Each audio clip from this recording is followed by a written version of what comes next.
Hello guys and welcome back to another episode of Honest Reviews. Today we're talking about an elephant. No, not this one. That's my elephant. An alien elephant. Sounds a bit ridiculous, doesn't it? But there's more.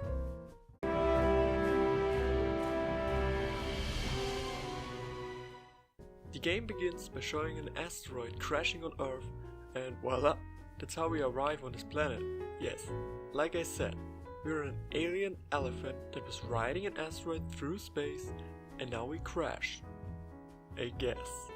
A little girl finds us and brings us to a nearby village where we find out that elephants are like unicorns. Like cooler unicorns that help and save the world. Yes, this is a world where alien elephants have to save humanity. I love it.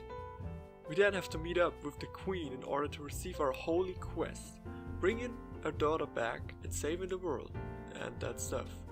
You know, what elephants normally do all day long. The story is actually a bit flat, it's nothing too special. I mean, the part that we're an elephant and we're like Superman to the people of this world is really interesting, but the rest, all the stuff you heard before or played before, but we can look like the Avatar, so 10 out of 10.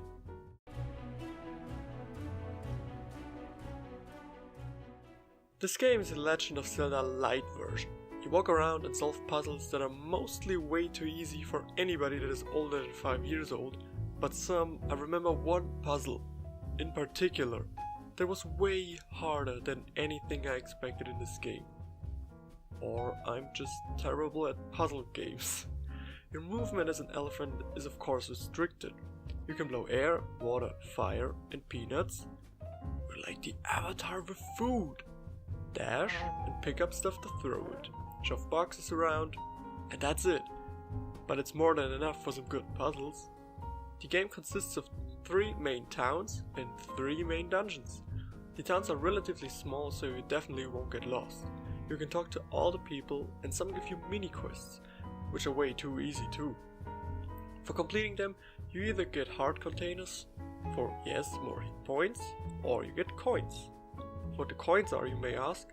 Of course, for coloring us and buying different outfits. Fun, but for me, not a reward that I was interested in, so I didn't care too much about helping people. The last big collectible are letters, which you collect everywhere around the world, in which you can read about the stories of the elephants that already lived on this world. Since it's extremely easy to collect all, I did it. And the letters are really cool. I enjoyed having some background info about these celestial elephants. The 3 dungeons all look great and did give me some good challenge and were fairly short, so I didn't get annoyed by puzzle after puzzle. The only thing truly disappointing is the fighting system.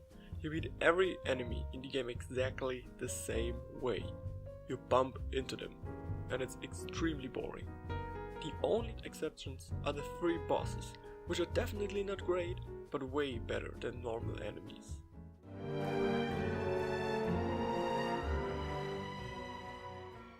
The main reason I bought this game were the graphics, and they did not disappoint. First of all, Yono is so adorable. Him walking around and doing whatever he does is great to look at. I love his animations, but also the world looks fantastic. Great colors, something to look at everywhere, and every environment has its own appeal. Everything looks different and the graphics are definitely a big standpoint for Yono.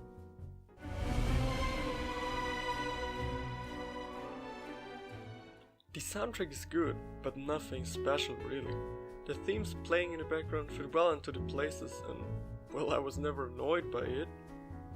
That's actually everything I have to say about the soundtrack. Move on.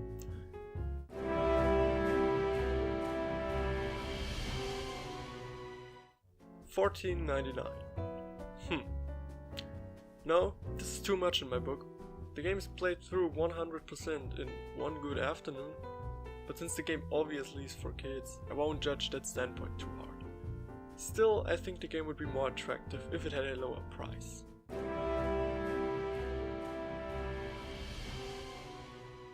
Yono and the Celestial Elephants, a beautiful game that is way too short and way too easy, Even though I liked playing the game, it wasn't the experience that I would recommend. For any parent watching, if you have a child, this game is perfect for you. It's adorable, it teaches a lot of important things about life, and your child won't have too many problems finishing it. But for every adult, I can't recommend it. It's just not a great game.